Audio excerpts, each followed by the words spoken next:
Hey, Dennis.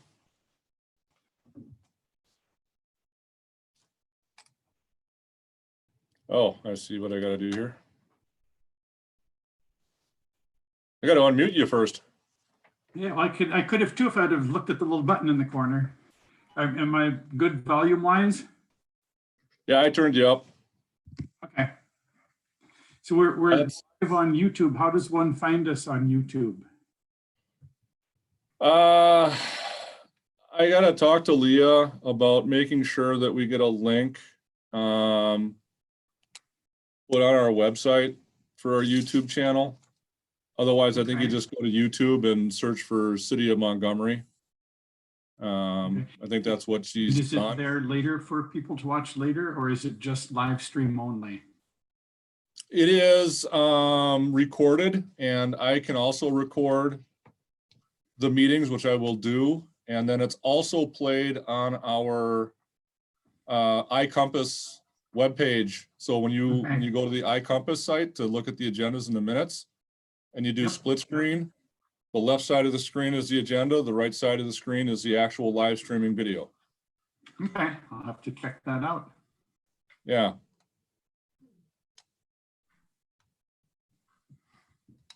No, I gotta track people here and unmute them and such. Joy's unmuted. Chris, you're unmuted. Okay.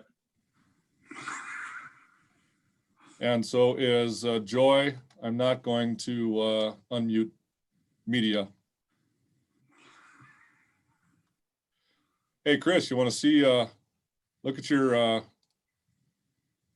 one of my fish. Nice. Can't see the whole thing, but That's about a what, 4.5, 4-pounder, 4.5? I think that one was like 20.5 inches. Probably close to that 3, maybe 3.5, 4 then, maybe. Yeah, it wasn't all that fat, but it was a fun catch. Nice fish though. Yeah, that was the day that I think I caught 3 or 4 of them of that size. Oh, wow. Yeah.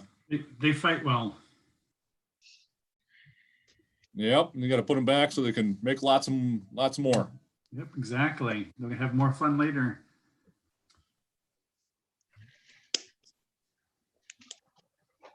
So Chris, you're on the iPhone. Joy, who's Moto E5 Play?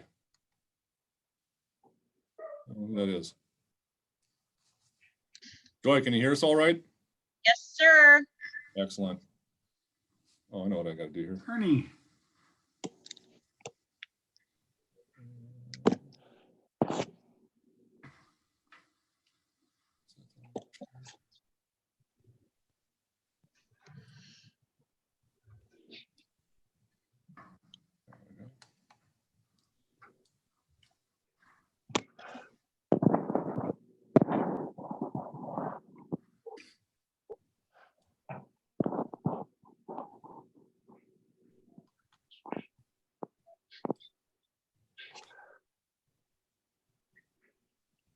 Oh, it's Ernie. Yeah, I'm here.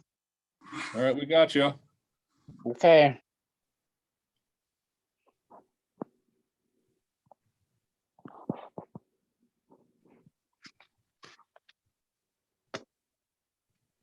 We're waiting on Mr. McCready and Aaron, I guess. Oh, and Jeff Braun too. Jeff is usually late.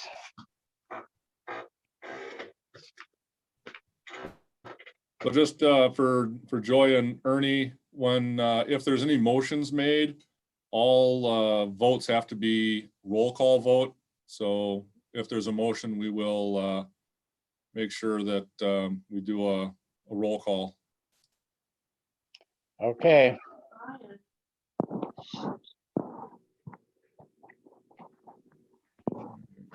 Two, three. You can hear me all right? I can hear you. Okay.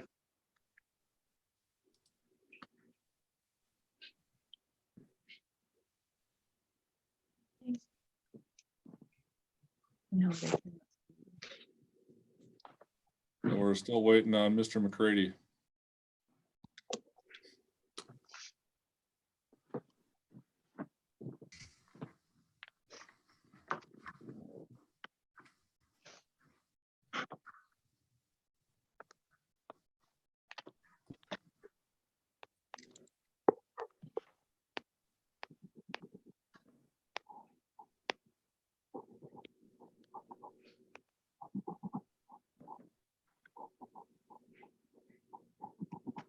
Everybody see the agenda on their screen? Yes. Yeah, so- Looks good. Does. Yep, You're on your iPhone. How do you see it on the iPhone? It's got to be really tiny. you can It pinch is. it out. I didn't get on my big screen computer. I should have. Only thing I don't see on there, Brian, is the Carolilla thing.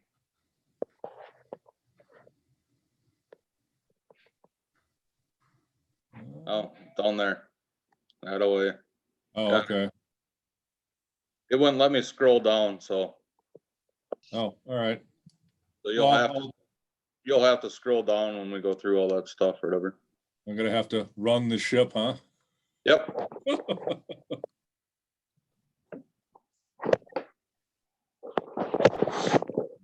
Well, where's Mr. McCready?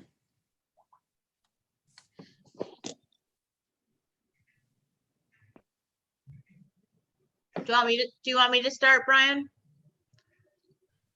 Yeah, why don't you get going? It's I see it's 4:30, so you may as well get rolling here. I'm gonna mute people and then when you want to talk, we'll unmute you.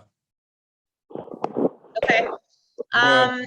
So do I have a motion to adopt today's agenda? I make a motion. Any second? Second, And has everybody reviewed the minutes that were attached with the agenda? Yes, If so, motion to approve the minutes of the last meeting, please. yes. And a second? I'll second. I All wasn't right. there. I wasn't at the February meeting either.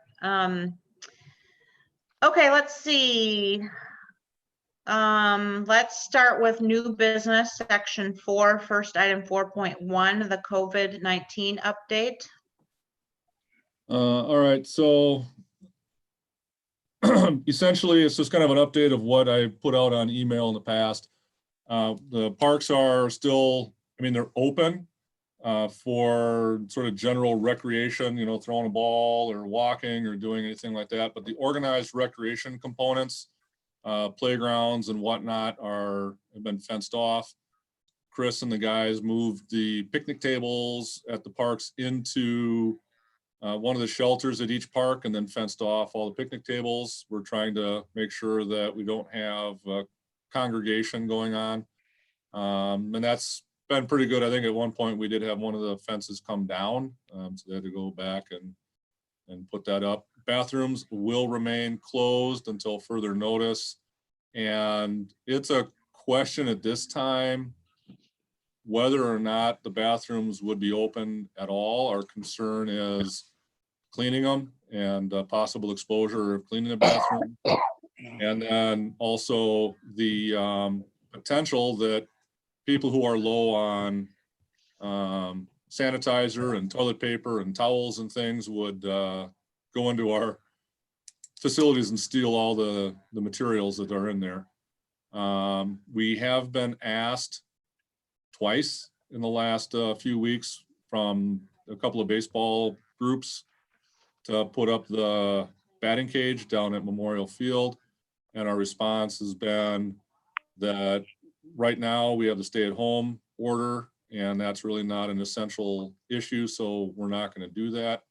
And in listening to the governor's address this afternoon, the question was asked if there's going to be high school sports or other kind of organized sporting activities. And he was somewhat reluctant to say yes. One of the things he said is you play baseball, you share the ball. And so it's yet to be seen whether or not organized athletic activities or sporting events will happen this summer, or if they do, when they will happen. Just a note, this has also been quite a topic amongst the cities about recreation programming, park programming, and all that kind of stuff as to whether or not cities are going to have them, or if they're going to be delaying them, things like that.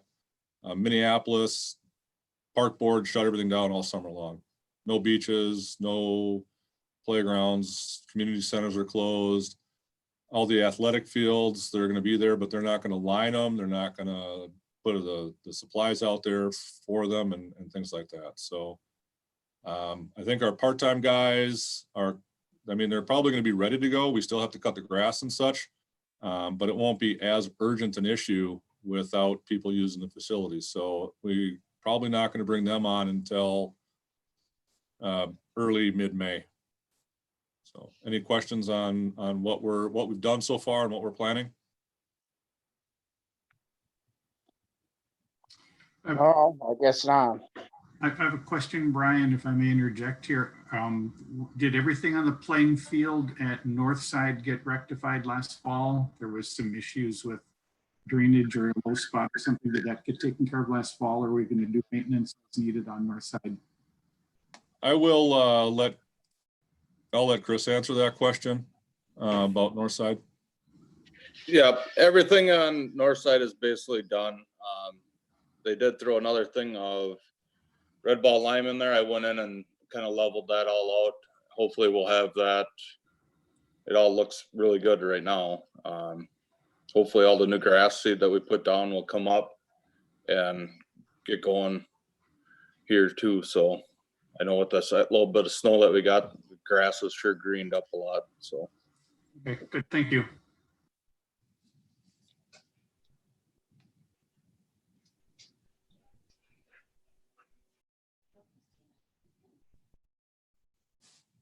So that's Question. it. Go ahead. Yeah. Question that was brought up is the lights. Anything on Lights. that? Lights for Northside Park.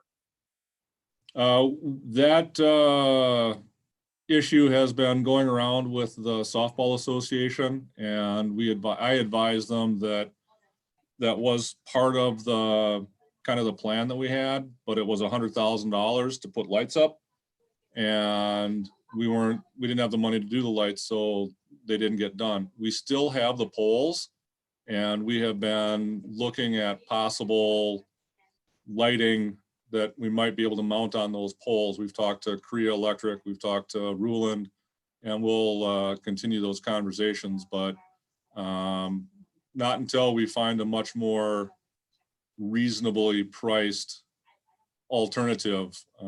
That's not going to happen this year. Okay, thanks, Brian.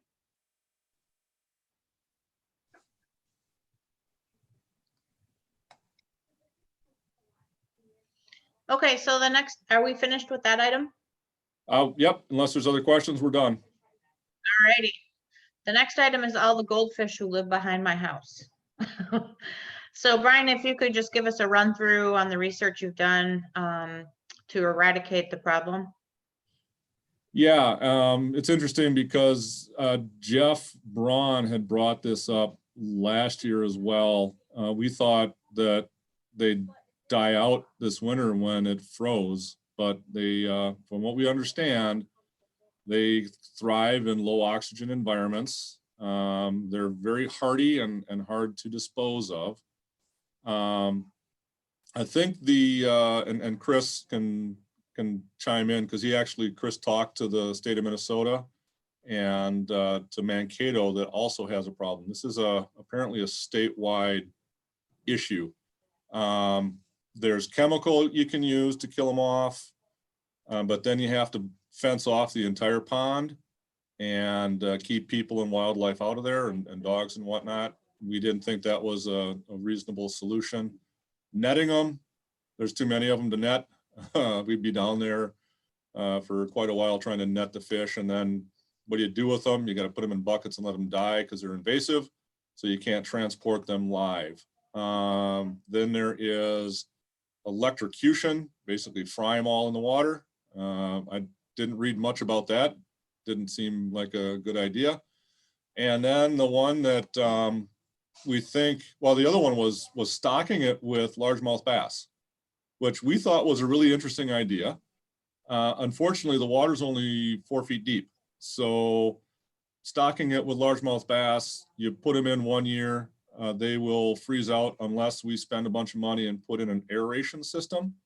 Then they'd be able to survive. So what we arrived at was the draining of the pond and doing that in the fall. So you drain most of the water out, and then like in November, then it freezes up throughout the winter, and obviously there's no water, so the fish can't survive. And then you have a better chance at eradicating them on that process. And Chris talked to Mankato, so I'll let him sort of explain how that works. So, as like Brian said, I did talk with the city of Mankato. I did get contact information from Lee Stewart County Soil and Water. They said to talk with the city of Mankato. They gave me some information. Talking with them, they said this will not be your first and this will not be your last ever dealing with goldfish. It seems to be something that is coming up more and more around the state. So city of Mankato, to eradicate them out of one pond, they drain that pond all the way down to basically less than a foot of water. All the fish would bury themselves in a little bit of mud that is in there. And then basically they would die out and the fish would stay down in the mud, and then they would not be stinky. So that's kind of the route I think that we were going to go. Those ponds down there are roughly only 4 feet deep. Very minimal sediment in there as of right now. So that's kind of where we're going to go with it. Are you gonna do both of the ones near the slough area? Just Or the just- one, just the one that has the goldfish in it as of now. Is that the southernmost one? Yes. I went home and got my kayak from home and went into every single pond down in that area just to measure depth and sediment in there. Mhm. That's what we found out is I only seen them in the one pond and there is thousands in there. Oh, Yeah, in my walks around, the majority of the fish are in that southern pond. They would have to go through that whole shallow wetland in order to get up to the northern pond. And in Yep. fact, I think the northern pond also drains into that lower wetland. So Yes. unless someone transports them and dumps them into that northern pond, I haven't seen any in there.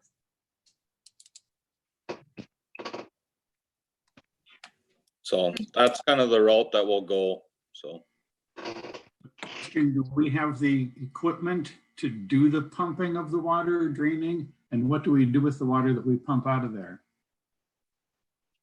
the water that we'll pump out of there, we'll get a permit through Minnesota DNR and MPCA to be able to pump X amount gallons out.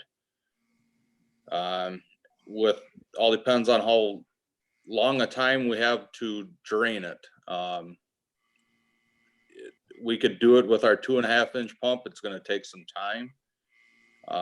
If not, we'll probably have to go and rent like probably a 5 or 6-inch trash pump, and then it will be done within hours. Obviously, the water we pump out can't go into any lake or stream. Where does the water go? Do we just spread it over the wetland? It'll all go right into that wetland, and Okay. we'll screen it so we're not shoving those fish through. Okay, good, sounds good, thank you.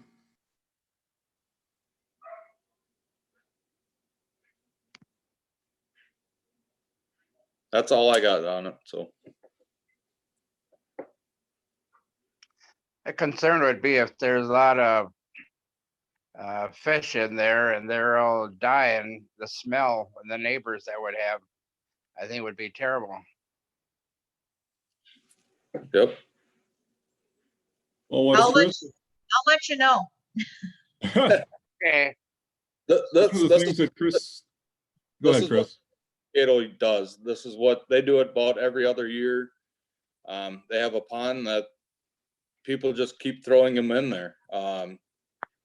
If anybody ever gets caught, or if we know of somebody that's throwing these fish in, there is a major reprimand from the Minnesota DNR that would come down on these people for doing this. These are all invasive species fish. They're basically Asian carp. So we're hoping that it doesn't smell. Mankato says it doesn't. They bury themselves in the mud and they stay in the mud when they decompose down underneath the water. So we will find out how it goes. And if it does stink, I think then we'll come up with another solution on how we can go about.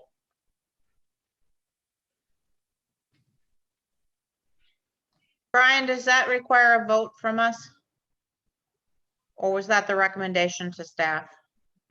I think we also got to bring it to the Public Works Advisory Board because it is a Public Works facility. So I think this is mainly more of an update to the Park Commission. It was brought to our attention last year by a member of the Park Commission. It is along a trail that, so I think we just wanted to get your sort of bring you up to speed on what our plan is. Okay. And I see Mr. McCready has joined the fray.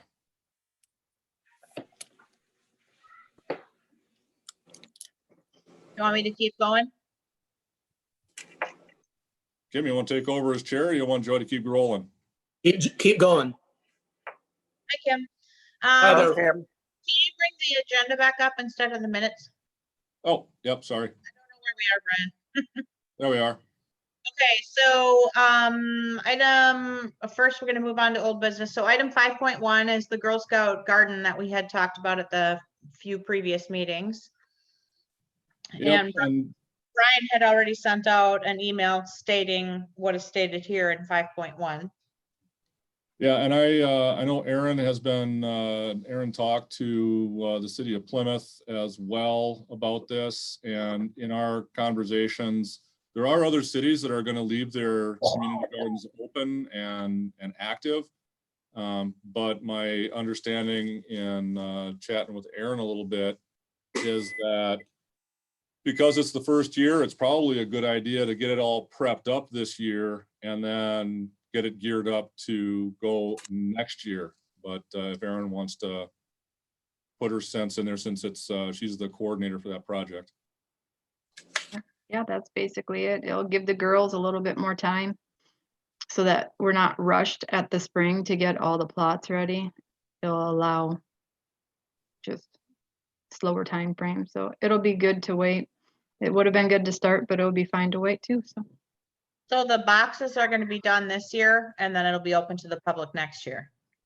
I think we're gonna aim for getting the plots ready in the fall. Okay. Any other discussion? So moving forward to the North Ridge recreational area. Tell us what's going on with the prairie restoration, when it's Yeah, starting, etc.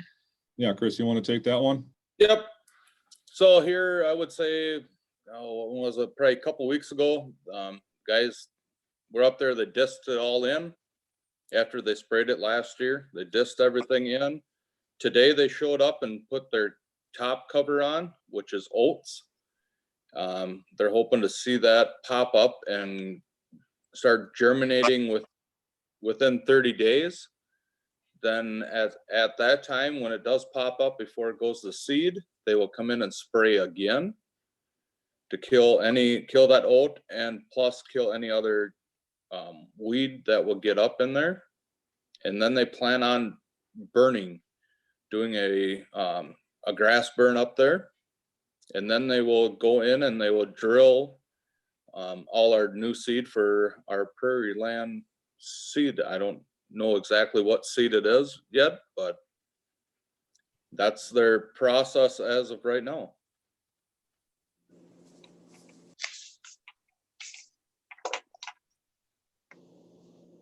Any questions, I guess?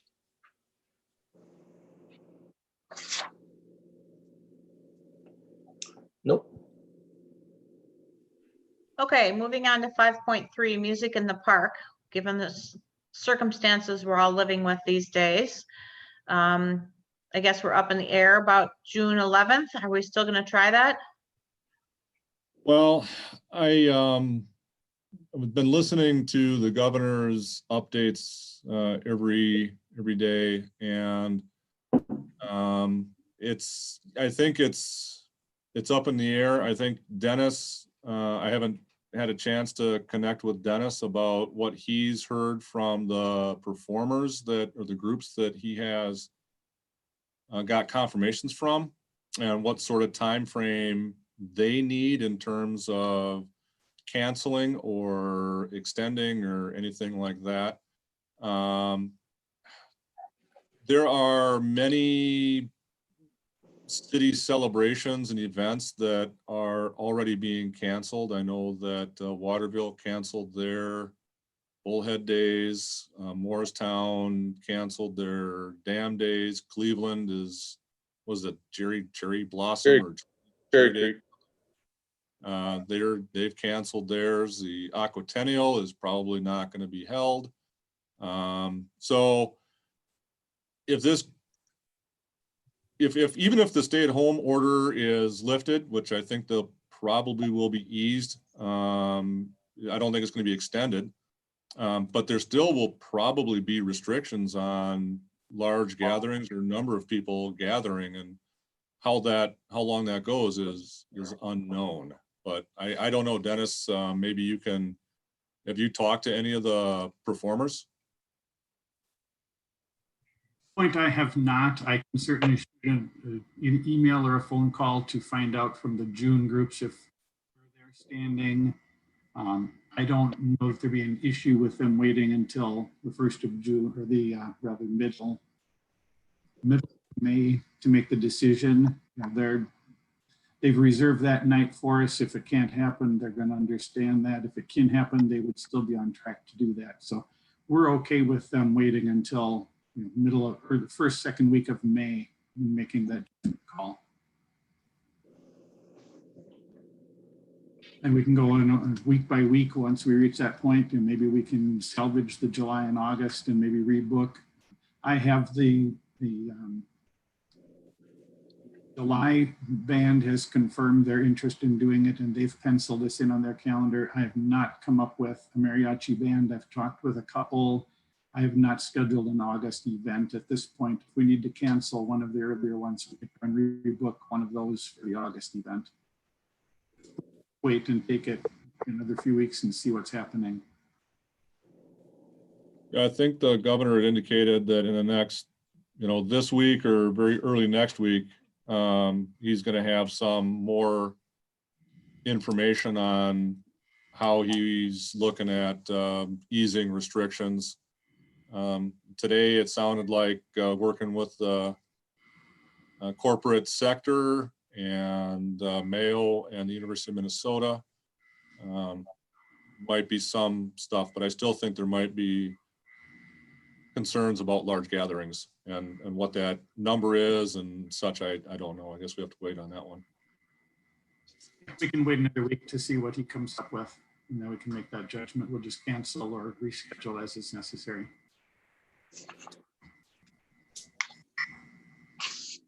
Okay, thank you, Dennis.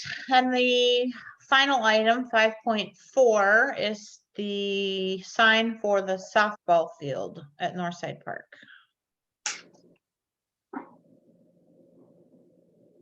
So this is the concept work for the sign at the softball fields for Carol Lilla.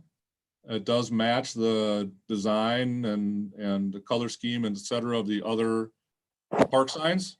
We did have did send it out to the softball association for them to take a look at.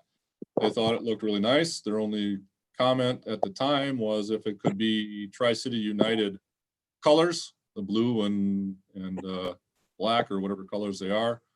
And our response was that we worked hard to get all of the signs to be the same in design and color and all that kind of stuff. So using TCU colors is probably not going to happen. Okay, any discussion? All right. Any So- other items that need to be brought up or thought of for next time? How do you guys want me to proceed with the sign? Do you guys want me to get this thing ordered? Yeah, I'll make a motion to approve the sign and the ordering. I'll second. All right, so you got to do roll call. Let's see what the members we got. Ernie, Yes. Kim, Yes, Aaron, Yep, Joy. Yes, All right, carried. I assume that the standards or posts will match the other ones that we have, Chris? Yes, Okay. I got everything from the sign guy down in Faribault when they closed down. He sent me everything. And this is the only company that I could find that would actually make it the same way that these guys did it for us before, so.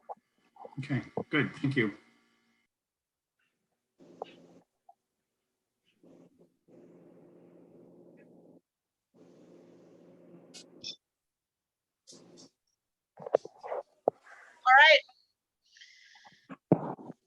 a motion to adjourn, please. Motion. A second? I'll second. second. All right, Brian, thank you for the great job keeping us informed during this transitional period. Thank you much. Thanks, Brian. Thanks, All right. Brian. Everybody Everybody. have Brian. a good rest of the afternoon. Thank you, you too.